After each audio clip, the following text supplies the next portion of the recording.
Assalamualaikum warahmatullahi wabarakatuh. Selamat pagi adik-adik sekalian, siswa-siswi SMA Mitra Kerjasama dari EduPlab. Hari ini kita akan melanjutkan kembali pembahasan materi tryout pertama tentang matematika saintek. Masih bersama Kak Danu. Kita mulai saja pembahasan kita pada hari ini. Ya, adik-adik sekalian, pada soal pertama yang akan kita bahas ada sebuah soal jika diketahui sebuah fungsi f(x) sama dengan a tambah 1 x pangkat 2 ditambah 2ax ditambah a pangkat 2 memotong sumbu x di dua titik berbeda dengan f di titik 1 itu sama dengan x sama dengan 1 sama dengan 5 atau f1 sama dengan 5. Maka nilai dari F0 dikurangi F1 itu sama dengan berapa? Nah, untuk menyelesaikan soal ini merupakan salah satu tipikal soal yang kita sebut dia menggunakan konsep. Sehingga memang untuk bisa menyelesaikan soal ini butuh pemahaman terhadap konsep.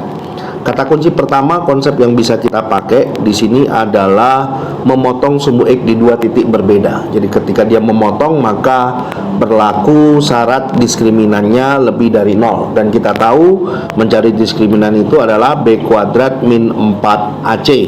Nah, dari fungsi f(x) yang diberikan di atas, adik bisa lihat di situ bahwa nilai a-nya adalah sama dengan a plus 1, kemudian b-nya adalah 2a plus 2a, jadi yang di depan x itu adalah b-nya, kemudian c-nya itu adalah a pangkat 2.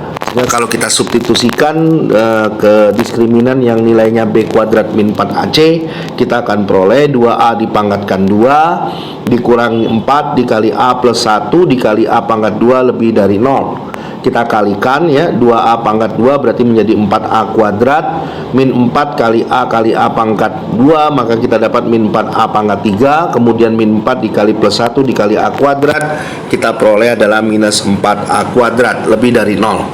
Nah, dari sini kita dapatkan 4a kuadrat dengan 4a kuadratnya bisa saling menghilangkan, maka kita akan peroleh minus 4a pangkat 3 lebih dari 0. Ya, saya tahu adik-adik sekalian tidak terbiasa dengan pemfaktoran atau pembagian bentuk yang di depannya negatif. Maka kita coba kalikan dengan sepermin 4 ya, yang harusnya min seperempat nulisnya. Berarti kita akan dapat, ingat kalau dibagi atau dikali dengan bilangan negatif, maka tandanya jangan lupa dibalik. Jadi kalau di awal adalah lebih dari, maka ini berubah kurang dari 0. Jadi a pangkat 3-nya kurang dari 0. Nah, kalau saya punya bentuk pangkat 3 kurang dari 0, itu artinya sama saja mengatakan A-nya kurang dari 0 ya, karena pangkatnya adalah ganjil ya. Jadi kalau pangkat genap belum tentu berlaku seperti itu. Nah, di sini kita sudah dapat satu kata kunci, yaitu A-nya kita harus pilih yang kurang dari 0. Kemudian kita masukkan ya, dari diketahui F1 sama dengan 5, maka kita bisa substitusikan ke fungsi f(x), x-nya kita ganti dengan 1, maka kita akan dapat a plus 1 dikalikan 1 pangkat 2 ditambah 2a dikali 1 ditambah a pangkat 2 nilainya adalah sama dengan 5. Kita proses sedemikian rupa sehingga kita akan dapatkan di situ a plus 1 ditambah 2a ditambah a pangkat 2, 5-nya kita geser ke kiri berarti jadi minus 5, atau mau pakai hukum kanselasi sama saja ya, itu sama dengan 0. Maka kita bisa urutkan mulai dari pangkat tertinggi yaitu a pangkat 2 ditambah 3a ya, karena di situ ada a plus 2a, berarti 3a dikurangi 4 dari 1 dikurangi 5 ya, itu sama dengan 0. Kemudian kita faktorkan, jumlahnya harus plus 3, kemudian hasil kalinya minus 4. Maka pemfaktoran yang memenuhi tidak lain tidak bukan adalah a plus 4 dikali a minus 1 sama dengan 0. Dari a plus 4 sama dengan 0, kita dapatkan a1-nya sama dengan minus 4. Kemudian dari a minus 1 sama dengan 0, kita dapatkan a2-nya sama dengan 1. Nah, syaratnya tadi kita mendapatkan ketentuannya di sebelah kiri bahwa A-nya dipilih yang kurang dari 0. Maka dengan demikian yang kita pilih adalah nilai A1, bukan A2-nya. Jadi A-nya adalah minus 4. Kemudian minus 4 ini kita substitusikan ke fungsi fx yang ada. Jadi A-nya kita ganti minus 4 semua. Maka kita akan peroleh di situ hasilnya adalah fungsi fx-nya menjadi minus 3x pangkat 2 min 8x ditambah 16 gitu ya. Ditambah dengan 16. Nah, kita hanya perlu menghitung F0. Kenapa tidak perlu menghitung F1? Karena di situ F1-nya sudah diberikan. Nilainya sama dengan 5. Jadi dengan demikian X-nya tinggal kita ganti 0, maka kita peroleh min 3 dikali 0 pangkat 2 dikurangi 8 kali 0, kita tambah 16, maka hasilnya adalah 16. Dan F1-nya tadi adalah 5, maka dengan mengurangkan kita akan dapatkan F0 dikurangi F1 adalah 16 dikurangi 5, ketemunya adalah 11. Nah, itulah alasannya kemudian jawaban yang paling tepat di situ adalah yang E. Oke, kita lanjutkan lagi. Untuk soal selanjutnya, adik-adik sekalian, di sini ada soal tentang menyederhanakan bentuk ya.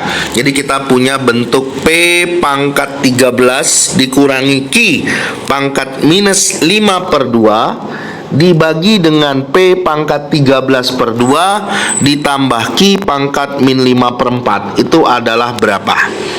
Ya, kalau adik-adik sudah menghitung, maka jawaban yang paling tepat itu adalah A ya. Akar dari P pangkat 13 dikurangi 1 per akar pangkat 4 dari Q pangkat 5. Mari kita analisis. Kenapa bisa seperti itu? Nah, untuk bisa menyelesaikan soal ini, adik-adik sekalian, karena bentuk hasilnya itu adalah bentuk paling sederhana, maka kita harus berpikir bahwa antara bentuk pembilang dan penyebutnya pasti saling berkaitan. Oleh sebab itu, maka mesti akan ada permisalan yang bisa menghubungkan antara bentuk pembilang dan bentuk penyebutnya. Nah, agar bisa kita dapatkan bentuk yang berhubungan tersebut, maka kita bisa melihat dari bentuk pembilang dan penyebutnya mana yang lebih tinggi pangkatnya. Kalau yang di atas lebih tinggi, maka permisalannya mesti berkaitan dengan bentuk yang di bawahnya atau penyebutnya. Kalau yang di bawahnya itu pangkatnya lebih tinggi dibandingin atas, mesti nanti yang dimisalkan adalah yang bagian atasnya. Kita lihat di situ ada P pangkat 13 dengan P pangkat 13 per 2. Maka yang lebih besar itu adalah di pembilangnya. Maka yang kita misalkan X itu adalah P pangkat 13 per 2-nya. Yang lebih kecilnya yang kita misalkan. Kemudian di atasnya ada Q pangkat min 5 per 2. Di bawahnya ada Q pangkat min 5 per 4. Maka yang lebih besar adalah Q pangkat min 5 per 2. Sehingga yang kita misalkan adalah Q pangkat min 5 per 4-nya dengan Y. Kita gantikan, maka kita akan peroleh di situ P pangkat 13-nya bisa kita ganti menjadi X pangkat 2. Kenapa pangkat 2? Karena di situ X-nya adalah P pangkat 13 per 2. Jadi kalau kita pangkatkan 2, dia tetap P pangkat 13 ya. Jadi begitu. Dan di Q pangkat min 5 per 2 itu akan berubah menjadi Y pangkat 2. Nah, di bawahnya tinggal kita tulis X plus Y. Nah, kita tahu bersama adik sekalian, ketika ada bentuk X kuadrat dikurang Y pangkat 2, itu adalah bentuk selisih kuadrat, dan kita bisa faktorkan menjadi X plus Y menjadi X minus Y. Padahal di penyebutnya sudah mengandung bentuk X plus Y. Maka dengan demikian kita bisa coret ya, X plus Y dengan X plus Y-nya. Jadi bentuk paling sederhananya kita akan peroleh adalah X minus Y. Nah, setelah kita dapatkan bentuk X minus Y ini, kemudian kita kembalikan ke permisalan awal. X-nya kita ganti dengan P pangkat 13 per 2, dan Y-nya kita ganti dengan Q pangkat min 5 per 4. Oke, nah kalau kita dapatkan 13 per 2 itu artinya apa? P pangkat 13 kalau 1/2 itu berubah jadi akar. Jadi akar dari P pangkat 13. Kemudian karena Q di sini pangkatnya negatif, bentuknya berubah jadi 1 per. Jangan lupa ya. Jadi kalau pangkatnya negatif, dia menjadi 1 per.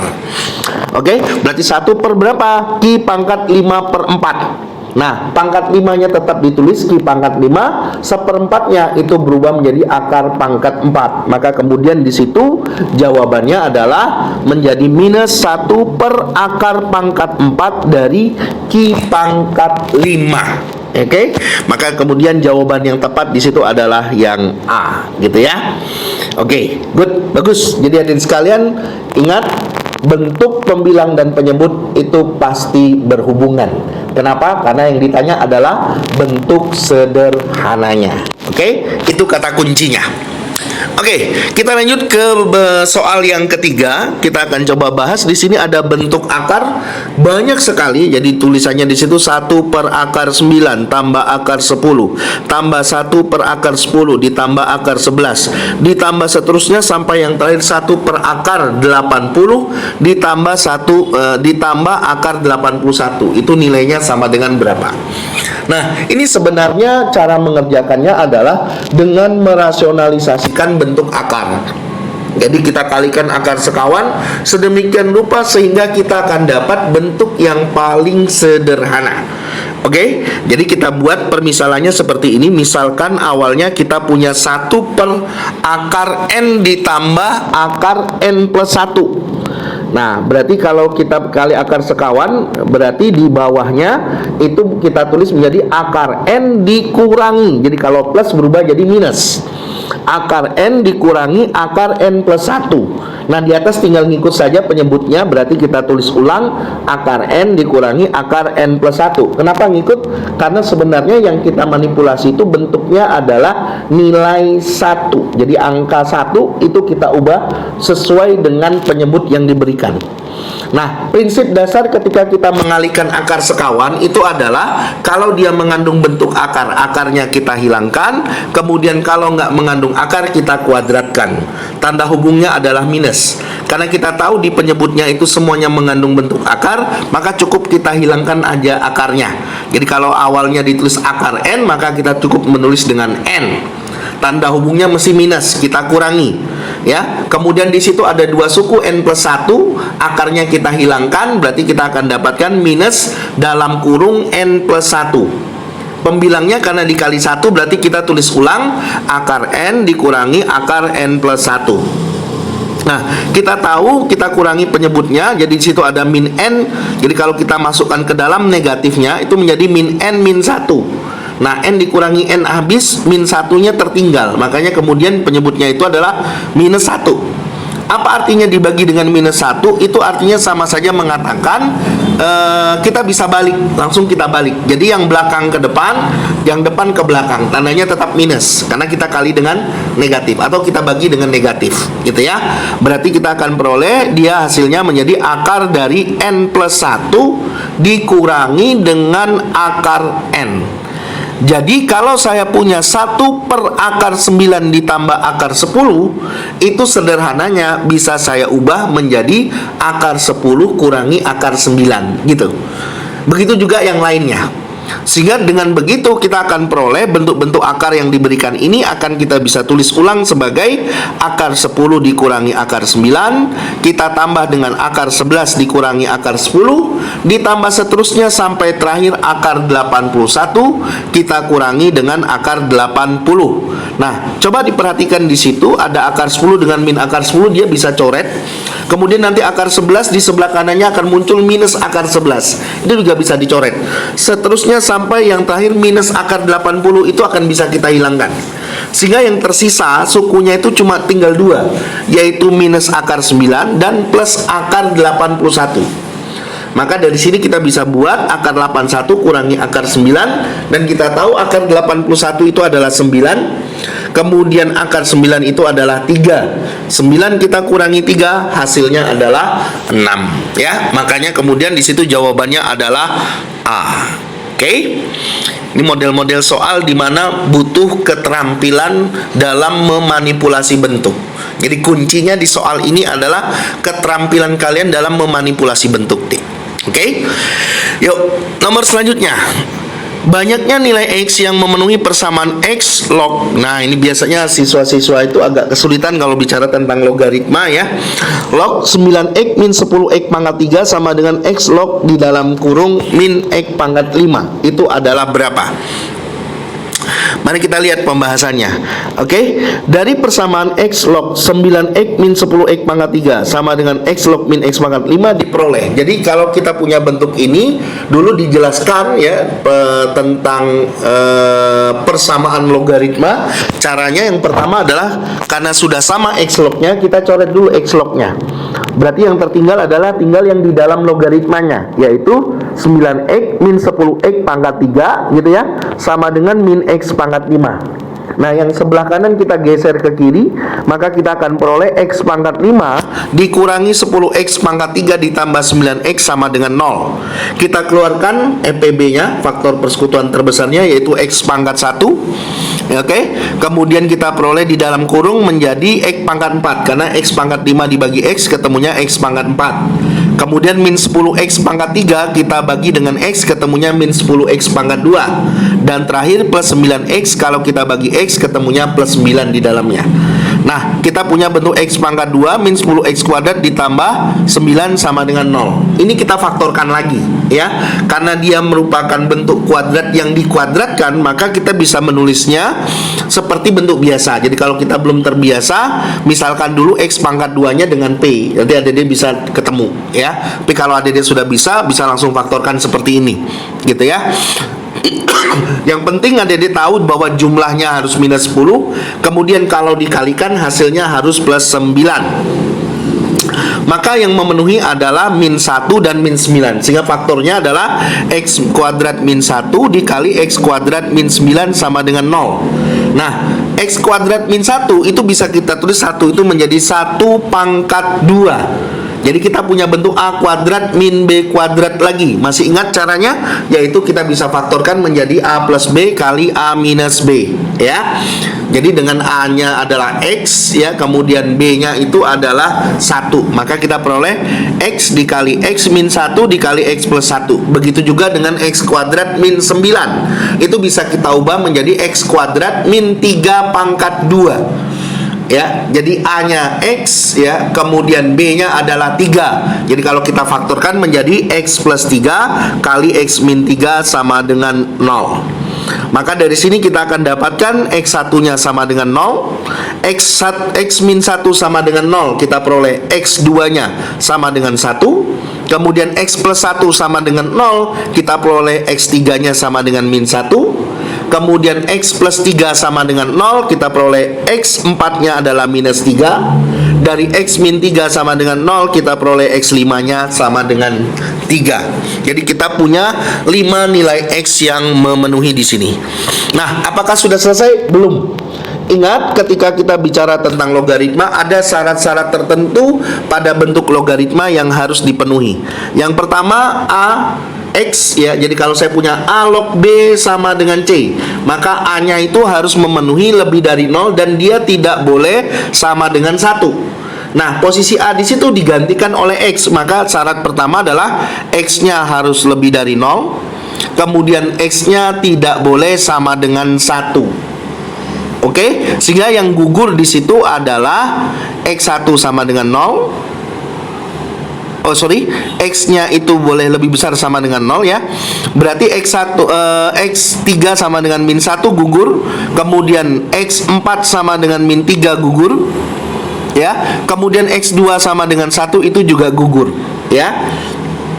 Jadi 0 dan 0 dan 3 masih memenuhi. Nah, tapi di situ juga ada syarat untuk B-nya. Masih ingat bahwa syarat B-nya itu adalah harus lebih dari 0. Ya, kalau B-nya di situ salah satu B di situ yang memenuhi adalah min X pangkat 5. Itu lebih dari 0. Berarti X-nya itu kalau kita kali min 1, X pangkat 5 itu kurang dari 0. Dengan kata lain, X-nya kurang dari 0. Padahal yang memenuhi tadi masih 0 dan 3. Berarti kalau begitu sudah tidak ada lagi yang memenuhi. Ya kan? Karena di syarat keduanya dia gugur. Berarti karena X sama dengan 0 dan X sama dengan 3 ini tidak memenuhi juga, berarti kalau begitu tidak ada yang memenuhi. Dengan kata lain bahwa banyaknya nilai X yang memenuhi itu adalah 0. Makanya jawaban di situ yang tepat adalah yang A ya. Oke, sorry di sini saya salah menulis jawabannya. Harusnya adalah yang A bukan C ya. Oke, di situ jawaban yang tepat adalah A. Jadi tidak ada nilai X yang memenuhi. Oke, kita lanjut. Jika nilai minimum dari fungsi fx sama dengan x ditambah akar dari a min 2x adalah 4, maka nilai dari a min 1 sama dengan berapa? Nah, adik-adik sekalian perlu diperhatikan ketika pertanyaannya itu adalah mencari minimum, mencari maksimum, maka yang pertama kali yang harus muncul di benak kita adalah dia mesti lari keturunan. Ya, jadi kalau dia bicara maksimum, minimum itu kemungkinan besar, ya, selama dia bukan fungsi apa namanya tuh program linier gitu ya, maka itu nanti pasti berkaitan dengan turunan. Oke, berarti kalau begitu penyelesaiannya gimana kak? Berarti f aksen x-nya harus sama dengan 0. Jadi syarat dia mencapai maksimum, minimum apabila dipenuhi syarat stasioner namanya. F aksen x-nya sama dengan 0. Oke, sekarang kita coba turunkan. Turunan dari X itu adalah 1. Kemudian karena di situ mengandung bentuk akar, maka ketika kita turunkan dia akan menjadi setengahnya, pindahkan ke depan ya, pakai dalih rantai. Pangkatnya kita kurangi 1 menjadi min setengah. Kemudian dikalikan lagi dengan turunan yang ada di dalamnya. A minus 2X turunannya adalah minus 2. Nah, kita buat secara sederhana itu akan menjadi 1 dikurangi 1 per akar A min 2X sama dengan 0. Artinya apa?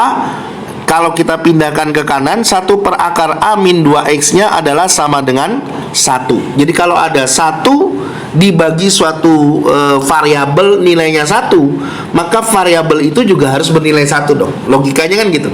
Karena hasil akhirnya dia minta nilainya sama dengan 1. Berarti kita punya sekarang akar A min 2X-nya sama dengan 1.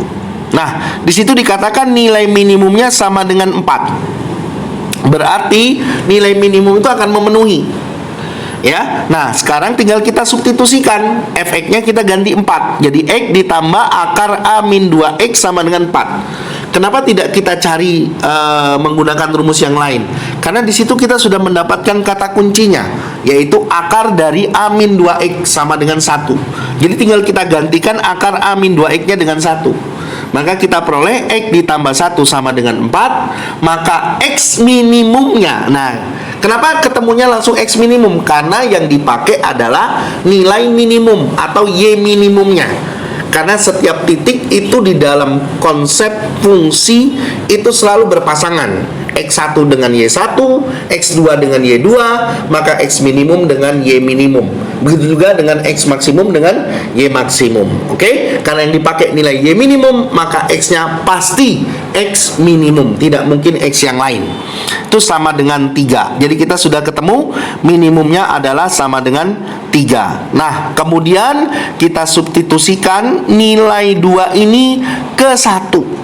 Maka kita peroleh ya akar dari A min 2X sama dengan 1.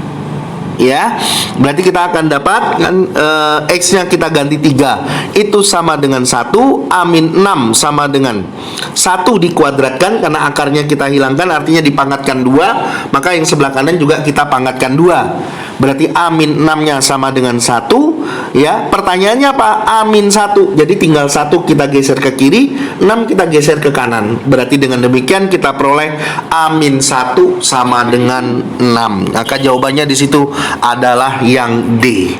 Jadi salah satu ciri khas dari soal UTBK itu, adik-adik sekalian, kadang tidak mesti harus kita cari semuanya sampai sedetail mungkin.